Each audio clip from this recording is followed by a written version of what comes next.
बात शुरू करने से पहले हम इतने दूर से आए हैं तो मैं अगर हमारे कालकी भाई के बारे में अगर आप हमारे समाज के चिंतक हो तो अगर हमारी अंतिम बात भी सुने तो मैं आपके सामने पगड़ी उतार कर रखता हूं। आप अपनी जगह पर बैठ जाए, अगर मान मर्यादा अपने समाज में है तो फिर उसके बाद में बात रखेंगे।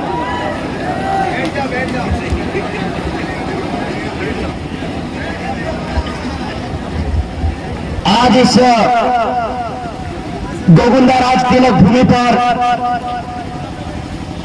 हमारे आदिवासियों के नेतृत्वकर्ता भील राणा पुंजा की धरती एवं हमारे उसके बाद में दूसरा नंबर आता है तो हमारे मेघराज चित्तावड़ की भूमि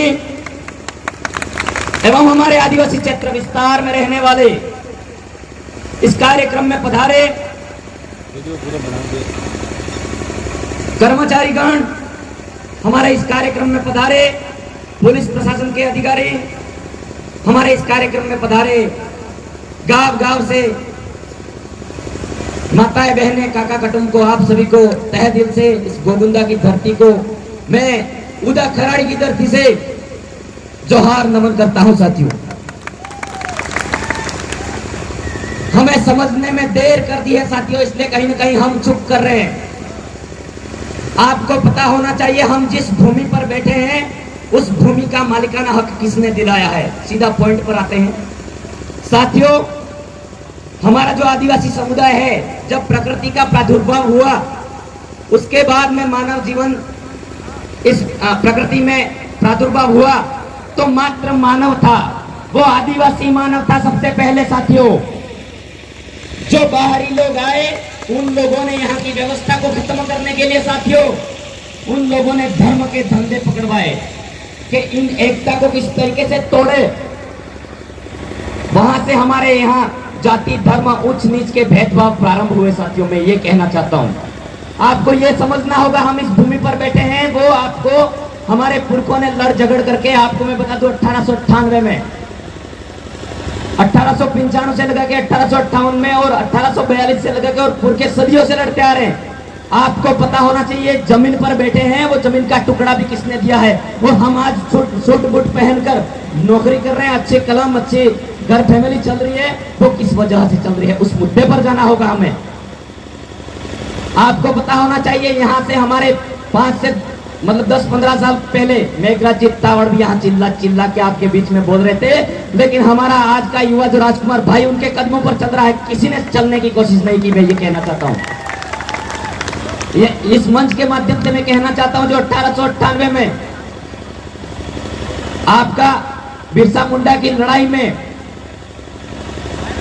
1 लाख लोग के आसपास मारे गए थे और कई लोगों का इतिहास लिखा नहीं गया। ऐसा सेकंड वर्ल्ड वॉर और फर्स्ट वर्ल्ड वॉर द्वितीय विश्व युद्ध के इससे ज्यादा आदिवासी मरे हैं। तब जाके ब्रिटेन गवर्नमेंट ने, हमारे अंग्रेजी हुकूमत ने हमारे आदिवासियों के लिए लड़ते हुए शहीद हुए बिरसा मुंडा के बारे में अवलोकन किया। पता लगा कि ये लोग 1 लाख लोग शहीद हो गए। तब जाके यहाँ कानून नहीं बना है साथियों। ब्रिटेन गवर्नमेंट ने, वहां ब्रिटेन अंग्रेजों का 7 देशों पर अधिकार था।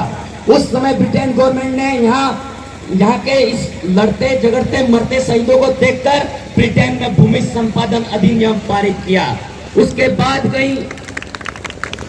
बाद में बात रखूं, उस बात को कितने साल हो जाते हैं, 1998 से 125 साल हो जाते हैं। आज संविधान को 73 इयर्स के आसपास हो रहे लिखे हुए और देश आजाद हुए। साथियों, हम हर समय जल्दबाजी करते हैं, लेकिन सोचने समझने की बात है, बात तो करनी ही पड़ेगी।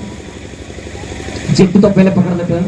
तो साथियों, इसलिए हम लोगों को आज वो भूमि संपादन अधिनियम ब्रिटेन में पारित होता है, वहां से स्टेटमेंट निकलकर आता है कि वहां लिखा गया कि इस देश में जो मर मिटने वाले जमीन के टुकड़े के लिए मर मिट रहे हैं, हमारी संस्कृति को बचाने के लिए मर मिट रहे हैं, SC ST माइनॉरिटी OBC समाज के लोग ये सोच रहे होंगे कि इनके समाज के लिए कर रहे हैं। हमारा आदिवासी समुदाय मानव मात्र कल्याण के उपलक्ष्य में काम कर रहा है, किसी समाज को डरने की जरूरत नहीं। अगर राजपूत समाज का व्यक्ति हमारे बहन बेटी के साथ गलत करता है तो राजपूत समाज का एक व्यक्ति गलत है, पूरा राजपूत समाज गलत नहीं है, यह भी सोचना होगा हमें। अगर ST वर्ग में कोई व्यक्ति गलत करता है तो ST व्यक्ति एक गलत है, पूरा समाज गलत नहीं है, ये हमें सोचना होगा साथियों। तब जाके हमारे इस भूमि संपादन अधिनियम पारित हुआ, तब जाके हमको भूमि का मालिकाना हक मिला और तब जाके हमको भूमि का टुकड़ा मिला और तब जाके हम सर्टिफिकेट लगा के आज नौकरी है साथियों। नहीं तो हम उस टाइम बिरसा मुंडा की लड़ाई नहीं होती, शहीद नहीं होते तो हम नौकरी तो क्या हमारी औकात नहीं थी जमीन मालिकाना हक कहने का भी साथियों।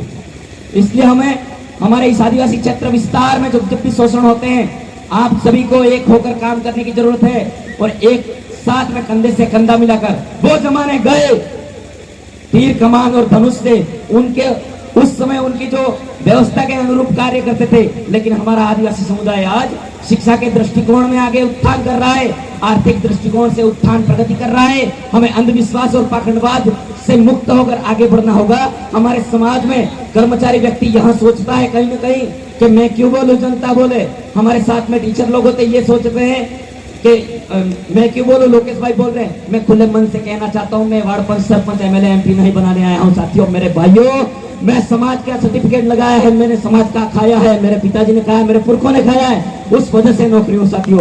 दुख होता है अगर आपने रात भर भाई के और इस अन्याय के खिलाफ आप शासन प्रशासन से अनुशासित तरीके से अगर कार्य करोगे तो इस गोगुंदा क्षेत्र में जनरल लड़की के साथ भी अत्याचार अन्याय होता है तो आपको कंधे से कंधा मिलाकर साथ देना है।